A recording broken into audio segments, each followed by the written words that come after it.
Só para quem levantou a mão para dar glória. Quando tu falou, vou parar. Como não é o profeta que manda em Deus, como não é o vaso que manda no oleiro, como não é tu que manda em Jesus, mas é o contrário.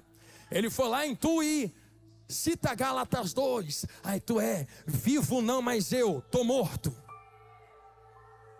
Quem é que vive em mim agora? Se eu tô morto, morto não manda em si mesmo. Já viu morto sair andando por aí? Se está morto, como é que está aqui dentro dando glória? É porque tem alguém controlando por dentro agora. Quem é que está induzindo, controlando, direcionando? Cristo vive em mim, não é? Então permita-me aplicar uma palavra ao seu coração. Imagina você falando, estou sem força. Jesus diria assim, não tem problema. Através do Espírito do meu Pai, que foi enviado a vós, a mão que vai te levar para a igreja não é a tua, é a minha. A mão que vai dirigir o teu carro não é a sua, é a minha através da tua. A mão que vai te vestir não é a tua, é a minha através da tua. Tu nem tinha força para tomar banho para vir para a igreja.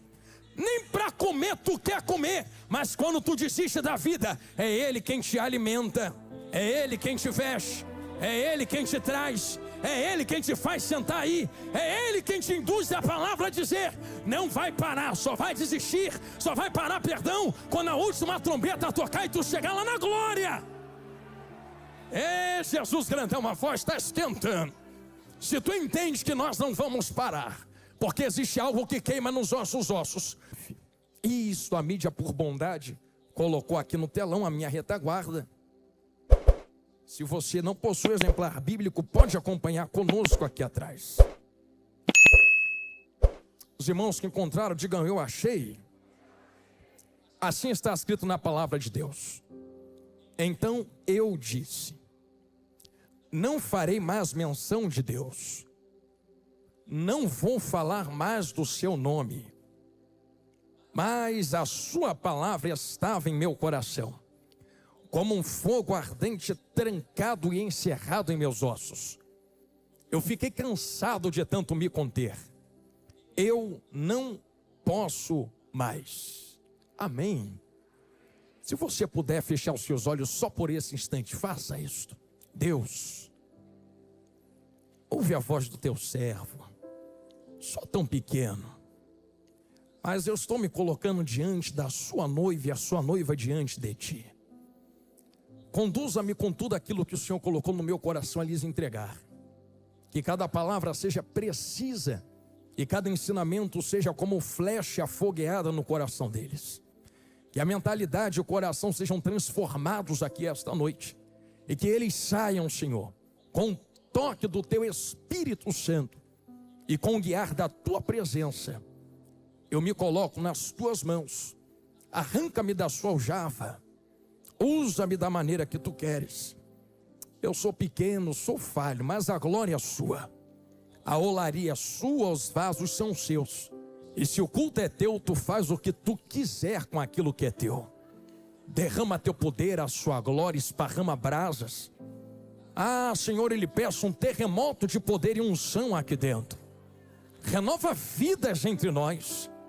Rasga os céus, abre o profético. Ensina, Senhor, o mistério do oculto e revela o escondido, porque é isto que sacia a nossa alma. Nós nos colocamos à sua presença, sentados à sua mesa, e estamos prontos, Senhor. Nos alimente como um pastor alimenta as suas ovelhas. São estas coisas que eu lhe peço e te agradeço, em nome de Jesus, Pai. Amém. Tome seu assento por bondade, em nome de Jesus, vasos. Eu peço toda a sua atenção agora. Isto, se acomode no seu lugar. Eu preciso montar um contexto a vocês e identificar a vocês o que está acontecendo nesse versículo. Eu conheço que vocês também conhecem toda a história do profeta Jeremias. E conhecem que Deus tem uma particularidade, assim eu posso colocar estas palavras, em usar cada um dos seus servos. Eu aprendi que a uns ele usa de maneira mais incisiva, a outros ele usa de maneira mais passiva, mas sempre usa aqueles que ele chama.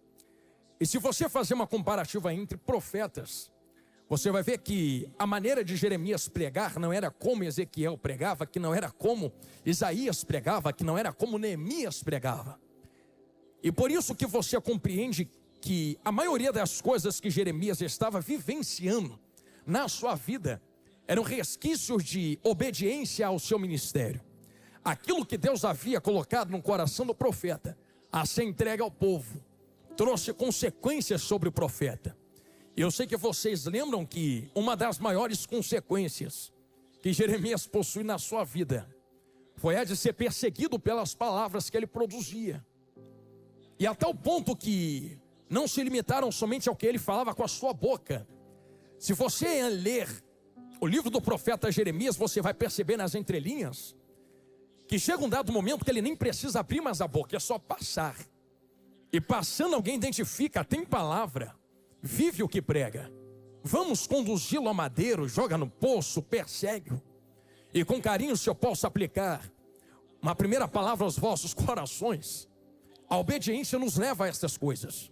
Obedecer ao chamado de Deus e estar no centro do querer da vontade de Deus vai te fazer ser imagem do propósito daquilo que Ele coloca na sua vida. Ao ponto de olharem para você, não enxergarem mais um homem, uma mulher, um servo, uma serva. Só estão enxergando o que Deus fez na sua vida. É por isso que eu digo lá no Rio de Janeiro que nós somos perseguidos por servir a Deus. E na verdade, sei que somos seres humanos e nos entristecemos mais. Se pudéssemos tirar todo o sentimento humano, o que sobraria era o prazer e a alegria de sofrer pelo nome de Cristo. Porque imagine, você está sofrendo porque carrega algo de Deus na sua vida.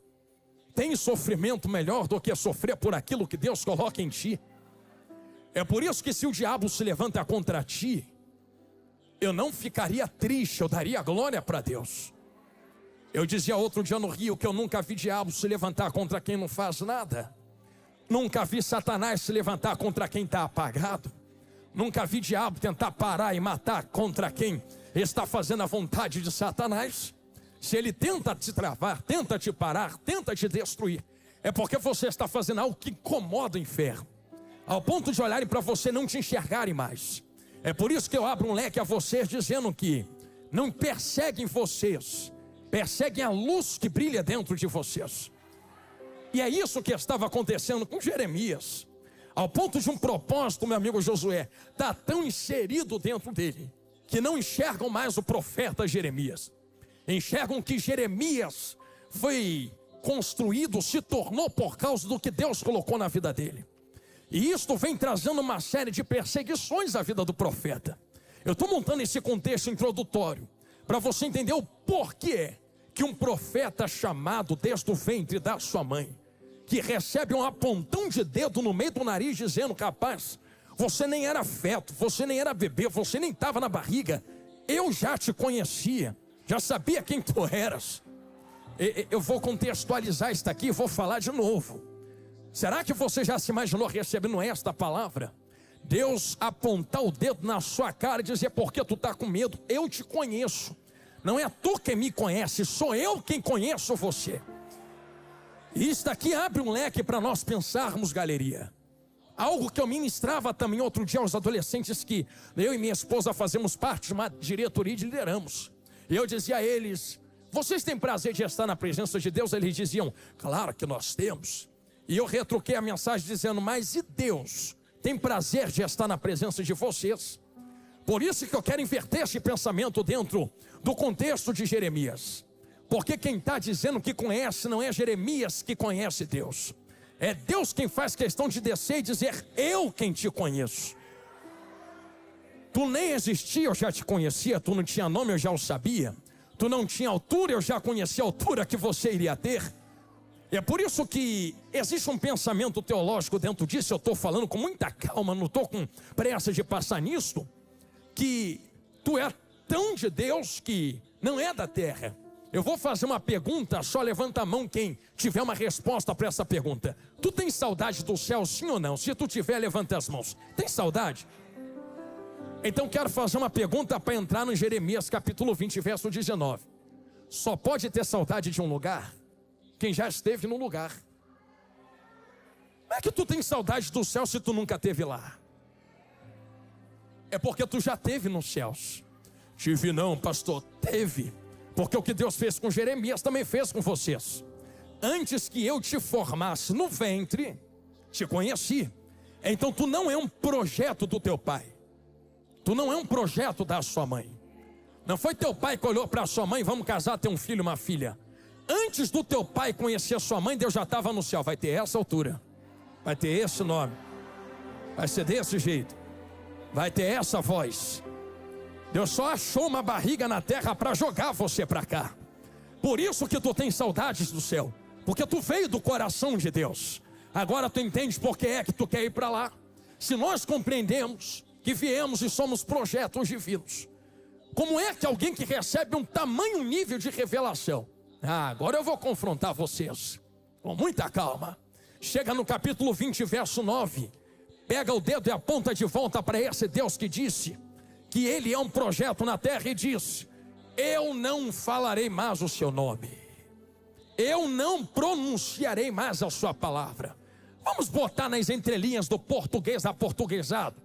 Diz isto: não prego mais, não canto mais, não vou mais para a igreja, não conta comigo, acabou minha força, não nasci para isso, não nasci para estar em luta, não nasci para estar em prova, não faço mais a tua vontade, não levo mais teu nome, não carrego mais a Bíblia, não falarei mais o seu nome. Está escrito aqui, você leu comigo, não pronunciarei mais a sua palavra.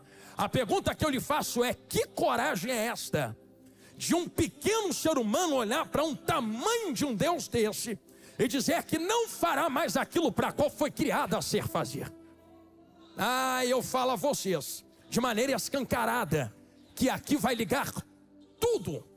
E existem muitas pessoas que combatem umas às outras dizendo acerca de teologia, mas eu quero ser enfático dentro da palavra de Deus. Qual é a palavra de Deus, pastor? Olha o que Deus fala no capítulo 1 de Jeremias: eu te dei por profeta, só pode entregar aquilo de quem é dono. Então se Deus está dando, não está dando porque Deus é dono do profeta. E quando Deus se torna dono de cada um que está aqui dentro, pastor Jonathan, parênteses aberto, será que eu não tenho opção de escolha? Claro que tem. Eu vou melhorar. Não tem. Tinha. Não tem mais. Quando é que eu tinha opção de escolha? Vou contextualizar. Existem duas tempestades dentro da Bíblia. Na primeira tempestade, Jesus está dormindo na proa do barco. Na segunda, ele chega andando sobre as águas. Pode ler na tua Bíblia quando tu chegar em casa, que na primeira tempestade, Jesus não mandou ninguém seguir ele. Seguiu quem quis, entrou no barco quem quis, veio quem quis, levantou a mão porque quis, pegou na Bíblia porque quis, entrou na igreja. Quem mandou? Ninguém mandou. Quem botou pistola na tua cabeça e mandou entrar aqui da glória? Fez porque quis. Essa foi a primeira tempestade. Assim está escrito na palavra. E Jesus entrando no barco, o seguiram. Seguiu porque quis. Jesus não mandou ninguém. Só que eu estou falando acerca de tempestades. Eu sei que Jesus dá uma convocação lá atrás, mas se eu posso fazer uma comparativa de tempestades, você quer ver a segunda? E Jesus, os compelindo, disse: entra no barco que eu estou mandando e atravessa. Aí imagina se alguém, igual os crentes de hoje em dia, olharia para Jesus e diria assim: não vou não. A primeira vez que eu entrei em barco atrás de tu foi tempestade atrás de tempestade. Sabe o que Jesus diria? Ele pegaria esse dedo, apontaria no nariz e diria assim: quem mandou tu me seguir da primeira vez? Agora que tu seguiu, quem manda sou eu. Entra que eu estou mandando e vai. Eu vou te dar um caldo para você poder melhorar o que eu te dei no seu coração. Pastor, essa mensagem é dura, então deixa eu ficar mais leve, por favor. É porque Jesus disse assim: atravessa. Nunca disse o que tinha no meio, mas disse para onde estava indo. Atravessa. Você entende que a ordem que Jesus dá já derruba todo o poder de tempestade no meio do caminho?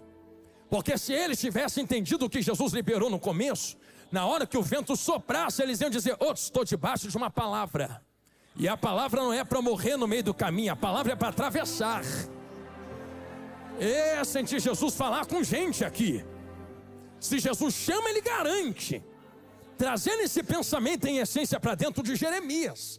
Se Deus chama um profeta, ele garante quem chama.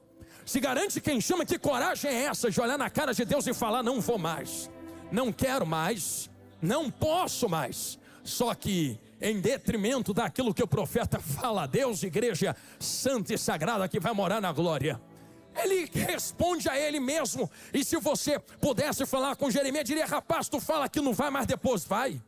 Tu fala que não quer, mas depois quer. Tu fala que não tem, mas depois tem. Por quê, pastor Jonathan? Porque ele disse assim: não falo mais, não prego mais, não canto mais. Porém,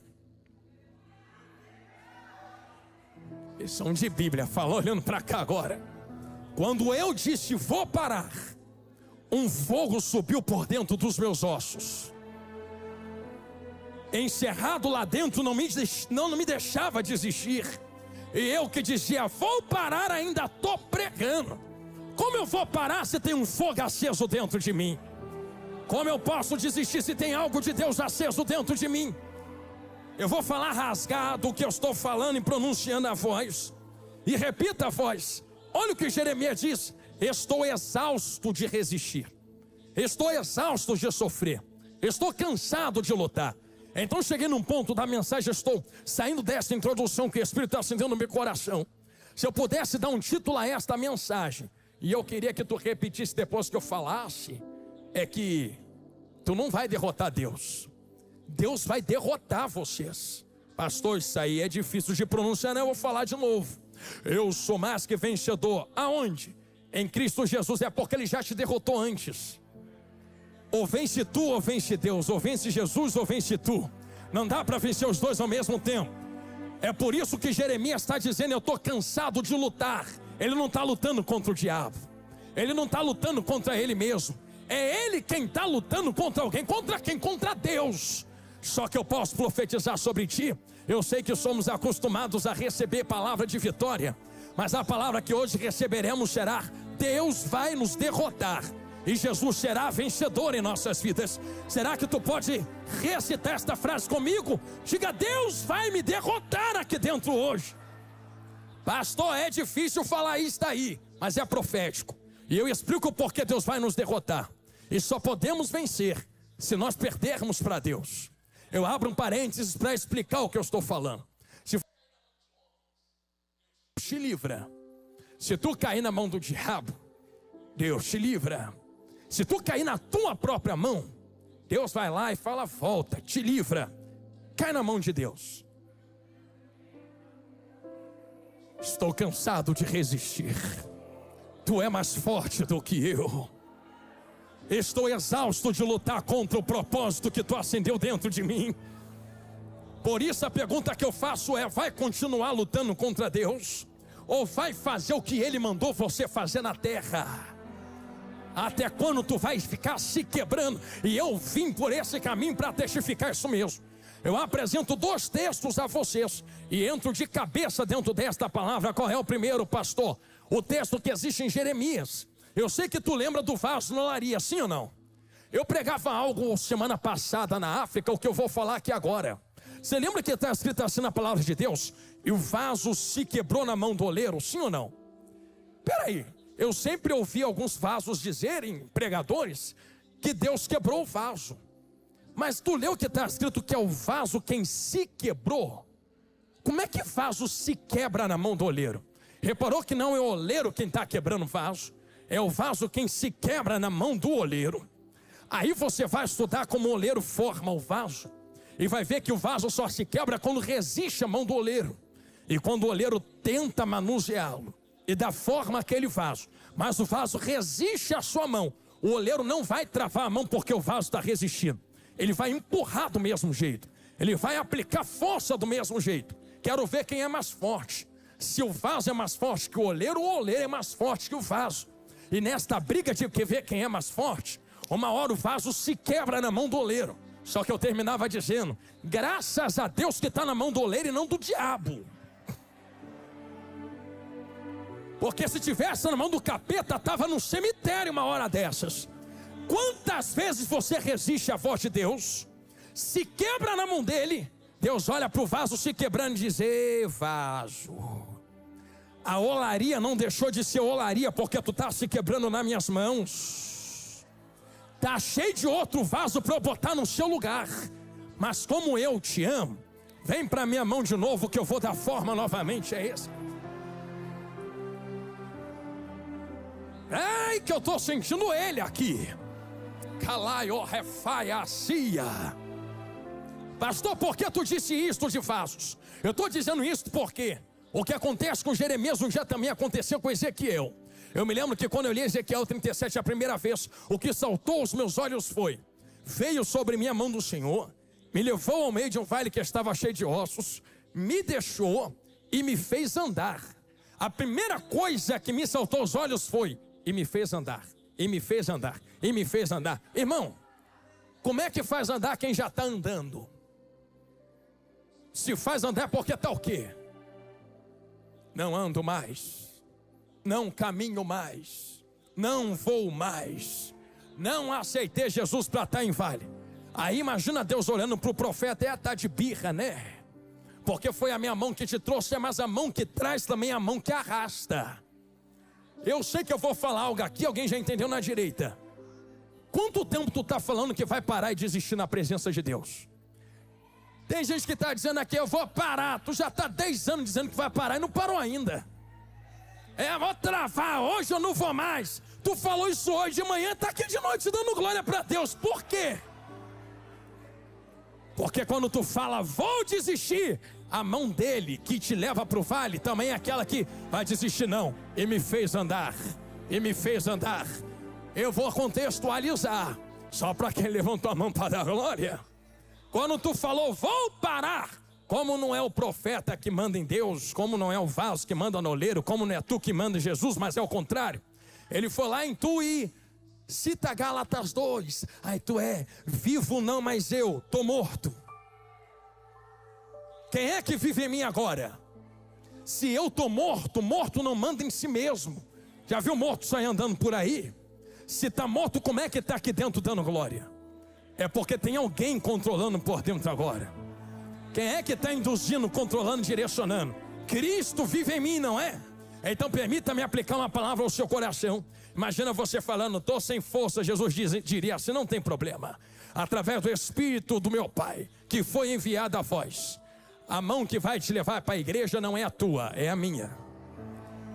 A mão que vai dirigir o teu carro não é a sua, é a minha através da tua.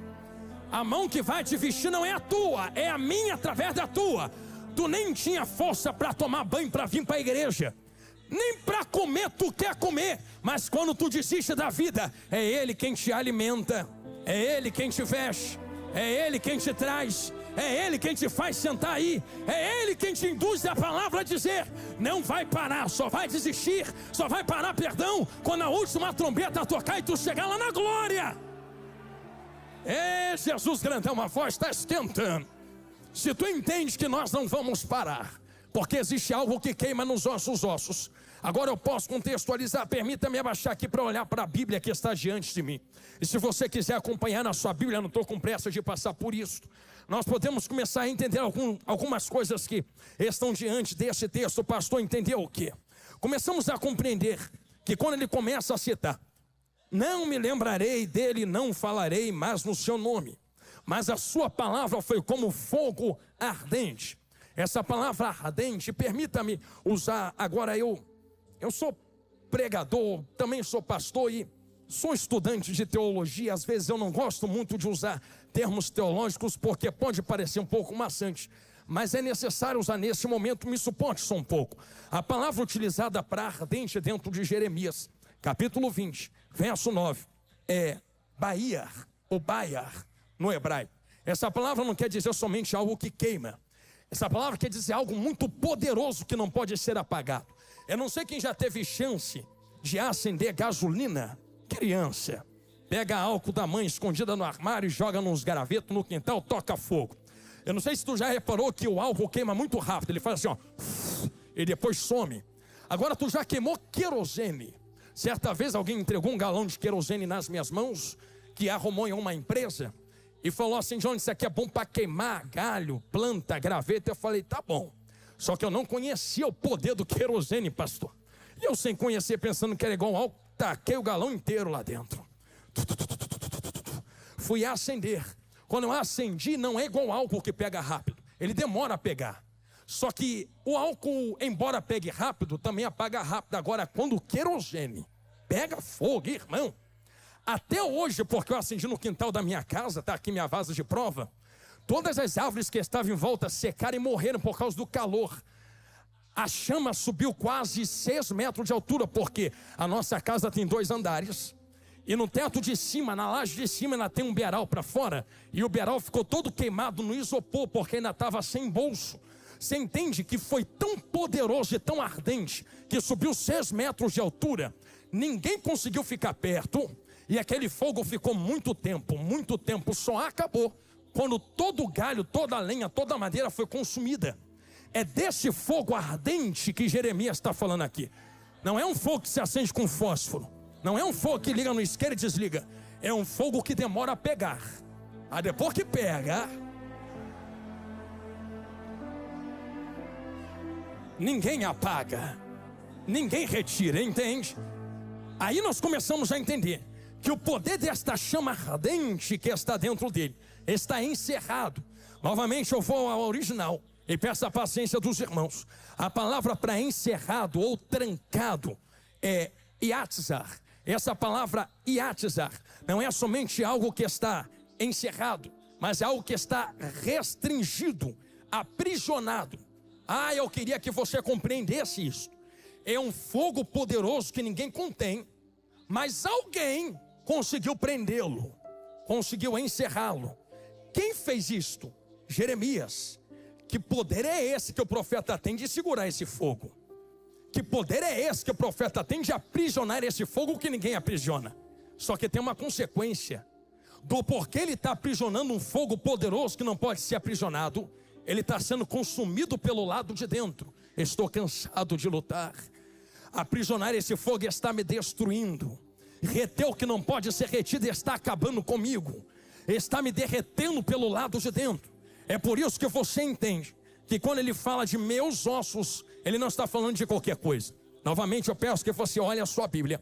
A palavra no hebraico utilizada para ossos é ietzei. Essa palavra no original não é só osso que sustenta a carne. Cheguei aonde Jesus mandou. Agora eu vou do começo da introdução para o meio da mensagem.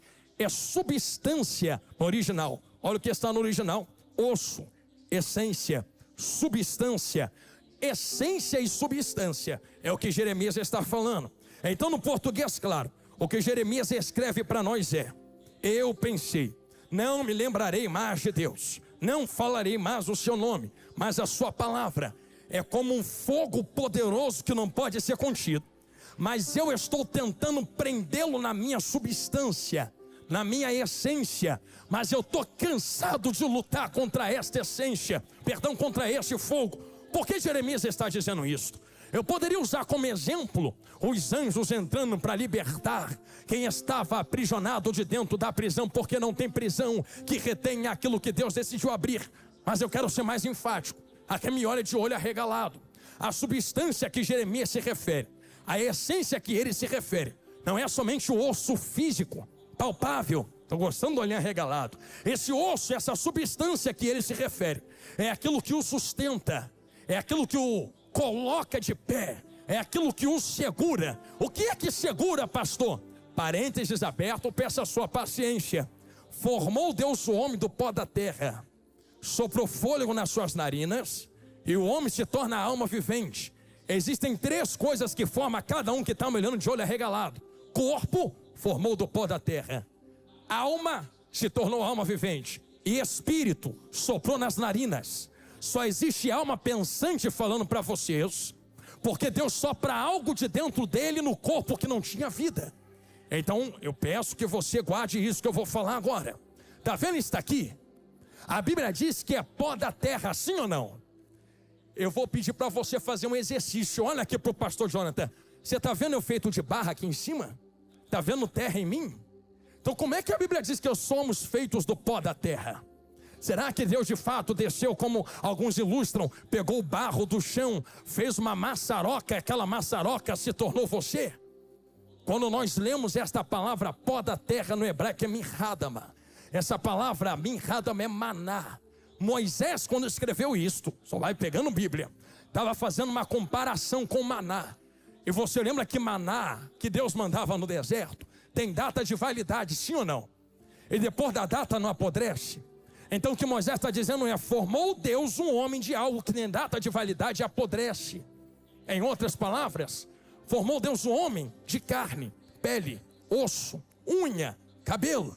E Deus pegou esse recipiente, soprou.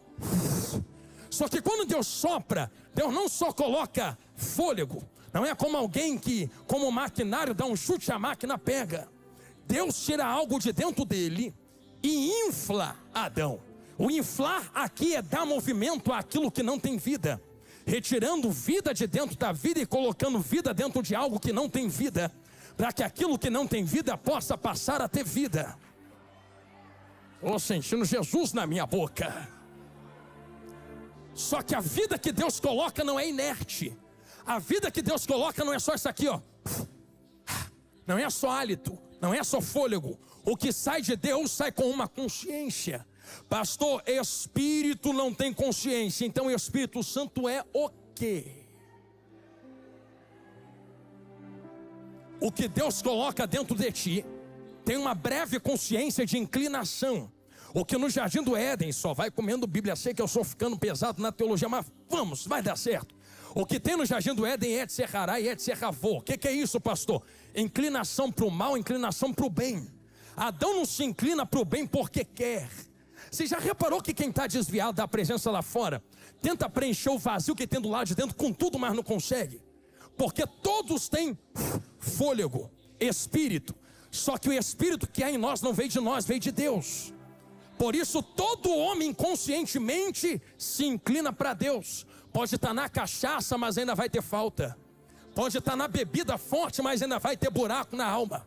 Pode estar nas drogas, mas ainda vai estar com vazio. Quando é que o homem acha propósito? Quando entende que a inclinação do Espírito está para Deus. Estou sentindo Jesus, vou ficar olhando para a galeria agora. Só que existe uma alma aqui dentro também, lembra? O que está pregando para vocês aqui não é o Espírito que Deus soprou dentro. O que está pregando para vocês é a alma do pastor Jonathan Carlos. A minha alma são meus sentimentos, é a minha mente, é o que fala, é o que sente, é o que decide, é o meu coração. Eu teria a oportunidade de dizer a vocês nesse momento da palavra, que a gente costuma pregar que existe uma guerra entre carne e entre espírito, não é? Se for entre carne e Espírito Santo, ok. Mas quando vem para o nosso lado, é entre alma e entre espírito. Porque o espírito quer Deus, mas a alma quer a carne. O espírito quer Deus, mas a alma quer a carne. Esta foi a guerra de Adão, e esta é a guerra de todos que estão aqui me olhando agora. Pastor, desviou completamente de Jeremias. Eu sei que fiz isso aqui, mas agora eu quero começar a fazer isso aqui e voltar para lá. Por quê, pastor Jonathan Carlos? Porque se existe uma alma aí dentro, o que está pregando para vocês aqui agora não é meu corpo. Corpo só funciona porque tem uma alma do lado de dentro falando. Então o que fala aqui é a alma, o que olha é a alma, o que controla a mão é a alma, o que está de pé é a alma, o que está segurando o microfone é a alma, o que pegou a toalhinha foi a alma, o que está me olhando daí de baixo aqui para cima é a alma. É por isso que eu digo a alguns jovens que eu não tenho vergonha de te olhar bem dentro do olho assim, ó. Pastor, por que tu não tem vergonha? Porque não é teu olho que está me olhando, nem meu olho que está olhando tu. É a tua alma que está me olhando e a minha alma que está olhando você. É alma olhando alma. Se tu entende que é alma olhando alma, agora existe uma guerra dentro de nós. Um espírito e uma alma guerreando pelo controle do que está aqui dentro. É esta essência, é essa substância que Jeremias se refere. A substância é a alma, a substância é o espírito. O que ele está dizendo não é matéria.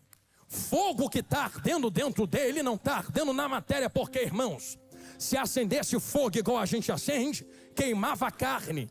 Mas um fogo que está aceso e não consome a carne. Que fogo é esse que está aceso, mas não mata a minha carne? Que fogo é esse que está aceso, mas não consome a minha carne? Se não está pegando na carne, está pegando em outro lugar. Aonde? Na substância, na alma, no espírito. É por isso que eu digo a vocês, que quando ele fala que esse fogo está ardendo dentro dessa substância, não pode ser contido. Está destruindo a alma dele pelo lado de dentro de tanto lutar contra Deus. Só que lembra que eu disse que Deus vai derrotar cada um que está aqui dentro agora? Não tem como conter o que Deus colocou dentro de vocês, por causa do que está escrito em Êxodo capítulo 3. E como eu não estou com pressa de arrancar o seu glória, olha o que está escrito em Êxodo capítulo 3, verso de número 2. E apareceu-lhe o anjo do Senhor em uma chama de fogo, do meio de uma sarça, e olhou, e eis que a sarça ardia do fogo, e a sarça não se consumia. Novamente eu faço uma pergunta: tem uma sarça que está ardendo no fogo, mas o fogo não consome a sarça. Que fogo é esse? Que arde, mas não destrói. Que arde, mas não consome. Que arde, mas não derrete. Que arde, mas não destrói, não consome, não derruba. E detalhe, tanto está pegando na sarça, entrei, vem comigo, varão da Galileia, que tem um anjo falando do meio da sarça com Moisés. E Moisés está olhando para a sarça, e a sarça pegando fogo, mas a sarça é só um recipiente que carrega uma voz. Entenderam? Na direita, vou falando para a esquerda. É uma sarça pegando fogo, e da sarça sai uma voz. E da sarça sai uma voz. E da sarça sai uma voz. Tenta trancar a voz que sai da sarça para tu ver. Tu vai morrer tentando trancar a voz. Não tem como calar a voz que sai da sarça. Eu estou olhando daqui de cima. Eu não estou vendo mais crente dentro da Depoema. Eu estou vendo sarça, sarça, sarça, sarça, sarça, sarça, sarça, sarça pegando fogo.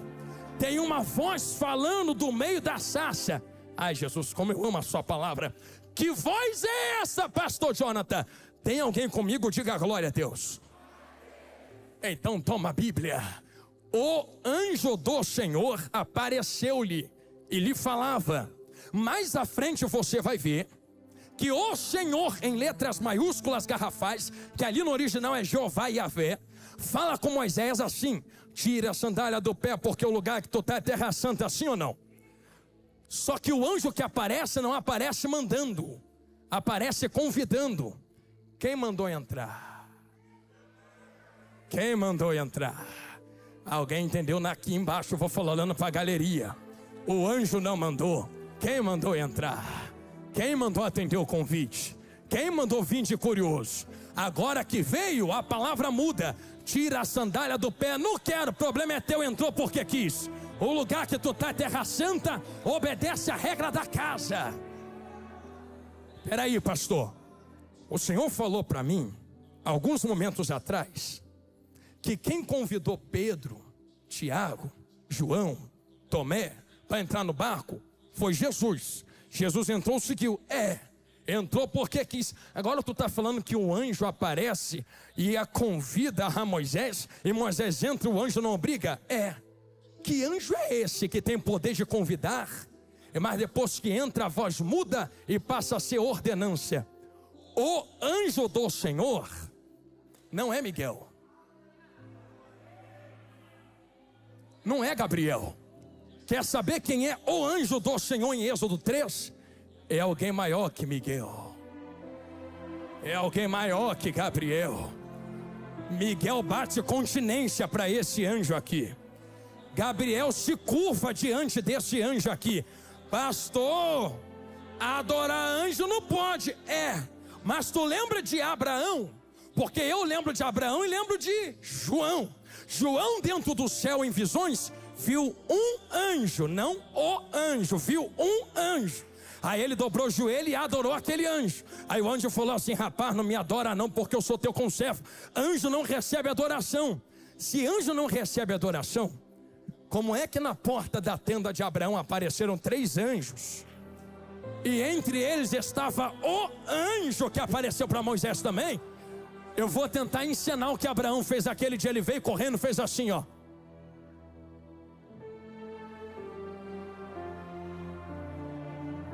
Dobrou o joelho diante do anjo e disse: Senhor, não te passes de mim, deixa eu preparar algo para tu comer, depois tu vai.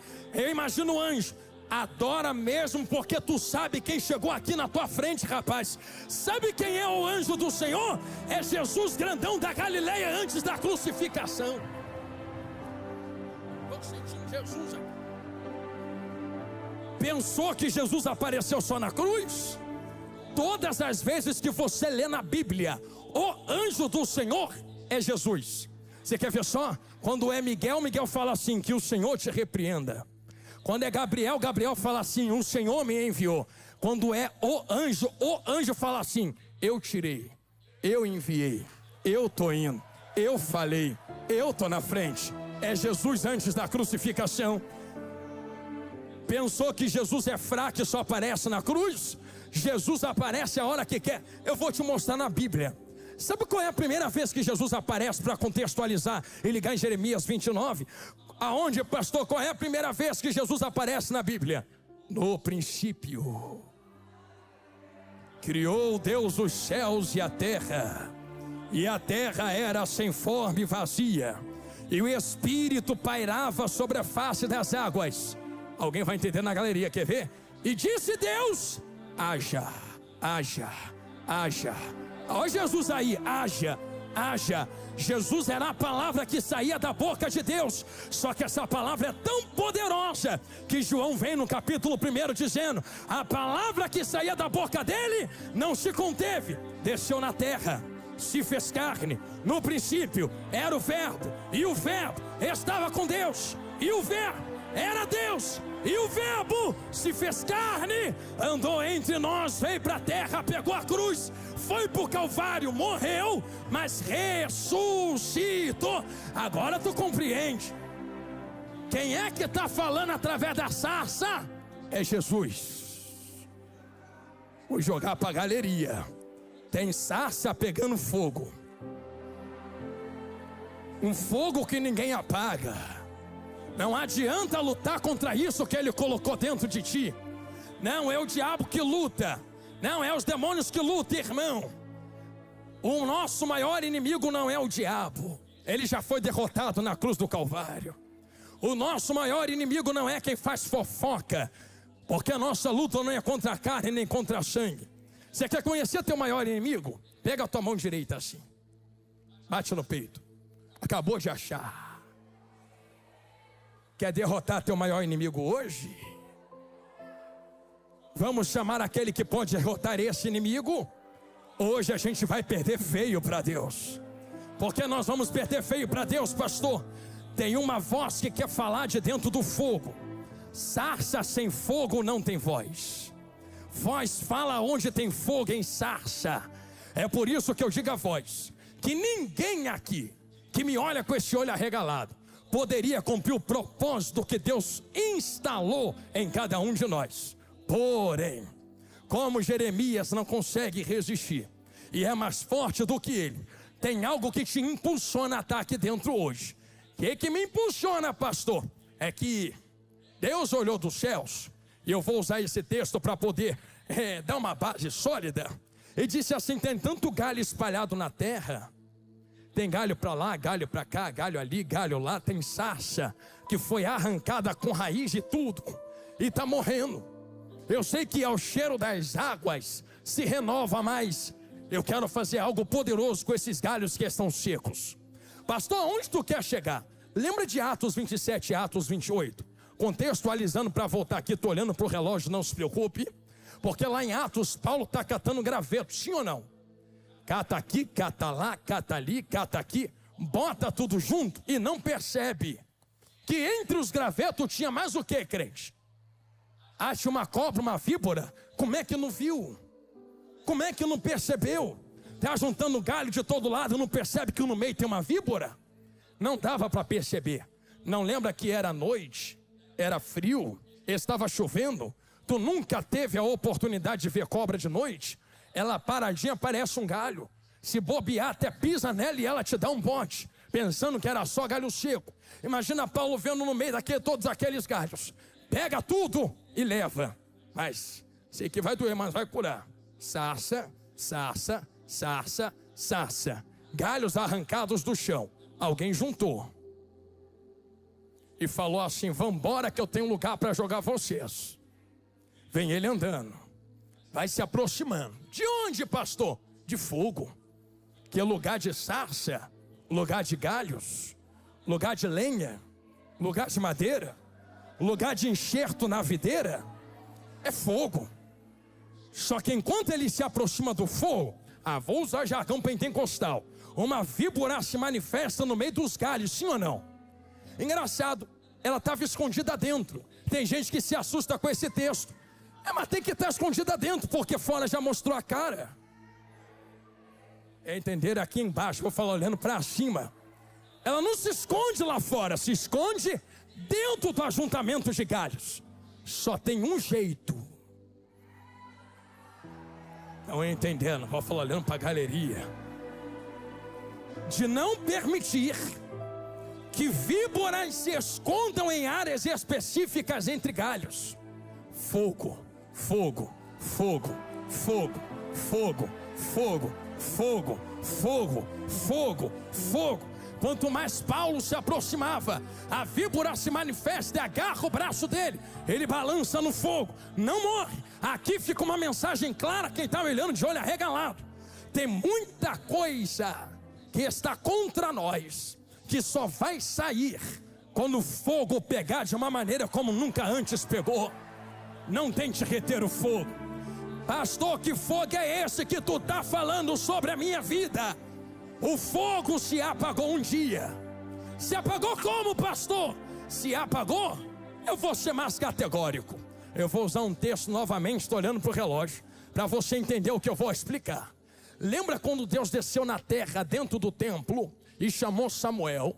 Samuel sai correndo, dentro do tabernáculo. Chama Samuel, Samuel sai correndo, vai até Eli. E na terceira vez ele fala, diz assim, fala porque teu servo ouve. Sabe quando é que Deus desceu para falar com Samuel? Antes que a lâmpada se apagasse. A lâmpada ali não é essa lâmpada que a gente acende no botão, não. Lâmpada ali é candelabro sustentada por óleo. Tem um fogo aceso. E eu quero que todos levem em consideração isso aqui que eu vou falar agora.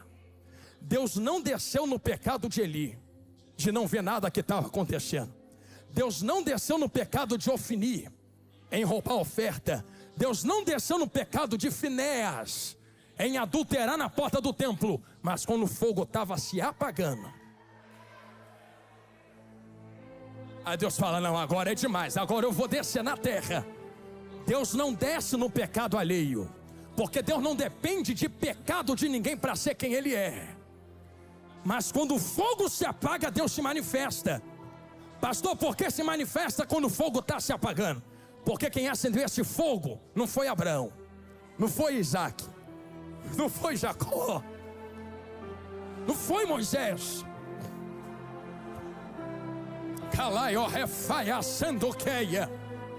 Diz a Bíblia que desceu um fogo diante de Deus. E Deus deu ordem aos sacerdotes, eu acendo fogo, é vocês quem colocam lenha. Então quem acende é Ele. Vai doer, mas vai curar. Mas quem é que mantém aceso? Tem que ter lenha para ter fogo. Tem que ter lenha para ter fogo. Tem que ter lenha para ter fogo. O problema é que muitos que estão no meio do fogo não querem deixar o fogo arder como deve arder. É por isso que estamos diante de uma situação na Bíblia agora. O Espírito de Deus me faz exclamar com todas as palavras nesse final de pregação, que no Antigo Testamento ele descia, usava, saía, voltava para o céu, descia, usava, saía, voltava para o céu, descia, usava, saía, voltava para o céu, descia, usava, enchia, matava, fazia, acontecia, saía, voltava para o céu, desceu sobre Davi. Não lembra que quando o Espírito se apoderou de Davi, saiu de Saul? Porque ou está em Saul, ou está em Davi. No Antigo Testamento o Espírito não permanecia em dois ao mesmo tempo. Me prova na Bíblia como as coisas agora. Lembra de um profeta dando um tapa na cara do outro e dizendo assim: por onde o Espírito de Deus desceu e passou por mim para pousar em ti. Ou está falando na tua boca ou está falando na minha, não nos dois ao mesmo tempo. Porque o Espírito só descia em um de cada vez e não ficava. Sabe aonde tem um contexto paralelo disso? A Arca de Noé. Noé solta a pomba 3 vezes, sim ou não? Na primeira vez que solta a pomba, sai e volta. Sai e volta porque não achou onde pousar os pés. Aí eu dizia outro dia que pomba não achou onde pousar os pés, assim como o fogo não achava onde se queimar. Por isso o Espírito descia e ficava: onde tem lenha? Só achei um galho. Aí queimava no galho. Mas quando o galho se consumia e morria, ele saía e voltava. É por isso que no Antigo Testamento tu sempre vai ler assim: e os céus se abriram. Aí lá na frente: e os céus se abriram. Como é que abre de novo se já abriu antes? É porque abriu, o Espírito veio. Voltou, fechou. Abriu, veio. Voltou, fechou. Abriu, veio. Voltou, fechou. Imagina Deus olhando para a terra e dizendo assim: ah não, um galho de cada vez é muito pouco. Eu quero sarças, muitas. Eu não quero só um galhozinho pequeno. Eu quero a floresta da Debuena inteira na minha presença. Ah, Deus, tem um problema. Como é que tu vai queimar esse povo? Se o Espírito só está achando um galho de cada vez, imagina Deus: ah, eu vou plantar. Quando é que Deus planta, pastor? Todo plantio começa com uma semente, né? Vou falar de novo. Todo plantio começa com uma semente, né? Ou Eva, ou Adão, ou Satanás. Se preocupa não, eu vou plantar da semente da mulher. Aí vem o grandão, agora eu vou tirar, já está chegando no final. Vem o grandão da Galileia pisando na terra assim. Me permite, pode deixar aqui o pedestal. Vem ele pisando assim na terra. Ah, que eu gostei disso daqui. Vem ele andando, pregando, falando. Entra dentro do Rio Jordão. Estou chegando em Jeremias 20, a gente ora agora. Sai de novo. Na hora que ele sai, os céus se abriram. Lembra? Se abriu, está fechado. Na hora que abriu, desceu o quê? Ai, a hora que o Espírito desce, pousa sobre ele assim, ó. Aí Deus pega o dedão, aponta para a terra: esse é meu filho amado em quem me comprazo. Só que ali foi diferente, pastores. Porque lembra que o Espírito vinha, estou terminando agora. Vinha, usava, saía, voltava. Vinha, usava, saía, voltava. Com Jesus foi diferente. O Espírito veio, pousou, ficou. Assim. Aí Jesus começou a andar pregando. O povo olhando para aquele negócio esquisito. Se levantou Moisés, Isaías, Daniel, Jeremias. Só gente grande. Ninguém conseguiu fazer o que esse carpinteiro está fazendo. Porque em Jeremias o Espírito veio, queimou, saiu, voltou. Em Daniel veio, queimou, saiu, voltou. Com Moisés veio, queimou, saiu, voltou. Reizão Davi veio, queimou, saiu, voltou. Com ele é diferente, ele é sarça. Com ele veio e ainda está queimando, queimando, queimando, queimando, queimando, queimando, queimando, queimando. Está na cabeça dele, eu estou vendo. Ao ponto dele abrir o rolo do profeta Isaías um dia, vasos, e dizer assim: o Espírito do Senhor não vai vir, já está sobre mim. Está aqui. Aí está Jesus carregando o Espírito. Só que lembra que ele quer acender tudo que é floresta na terra. Aí ele vira para os discípulos, terminei agora, e diz assim: meu amigo Arthur, é necessário que eu vá. Para quê, pastor Jonathan? Para que seja enviado outro consolador. Vocês vão queimar. E eu quero ver você segurar o fogo que ele vai acender. Só que tem um negócio diferente, crente. É que lá no jardim do Éden, Deus não descia em Adão. Está ali. Deus descia no jardim. E lembra que tem uma alma aqui do lado de dentro? Para alcançar o Adão que estava aqui. Imagina Deus: rapaz, tu quebrou tudo, quebradeira. Eu vou inverter. Antes eu descia fora para alcançar o que está dentro. Mas agora eu não quero mais queimar fora para alcançar dentro. Agora eu quero descer dentro, queimar dentro para falar fora. E como é que tu vai fazer? Vem Jesus grandão. Por isso que eu pedi o pedestal aqui. Bota a cruz nas costas. Aí vem subindo no Calvário. Alguém fala: se é filho de Deus, quero ver descer agora. Ele: não, eu estou plantando. Vai ter muita lenha para papai. Vai ter muita gente queimando fogo. Quero ver quem vai apagar o fogo. Será que é falta de dinheiro? Será que é falta de recurso? Será que é perseguição? Ninguém vai apagar esse fogo. Levantam Jesus, está ele no madeiro, até que ele rende o Espírito. Quando ele rende o Espírito, permite-me acelerar. Sabe o que acontece, igreja santa que vai morar nos céus? Lembra que Noé soltou a pomba 3 vezes? Na segunda, a pomba foi e voltou como? Voltou com um ramo de quê na boca? Quem é de EBD e lembra? Lembra que ela voltou com um ramo de oliveira no bico? Sabe o que aconteceu com Jesus? Está Jesus pregando. De repente ele começa a subir. Lembra que o Espírito está com ele? Então o Espírito também está subindo. Aí o Espírito volta para a arca. Quando volta para a arca, vem o Espírito com o ramo. Só que Jesus deixou muito claro a quem está na terra: espera, busca, porque eu vos enviarei um fogo que não pode ser apagado. Rogarei ao Pai para que vos envie outro Consolador. Irmão, se tu não quer esse fogo, nos dê licença agora.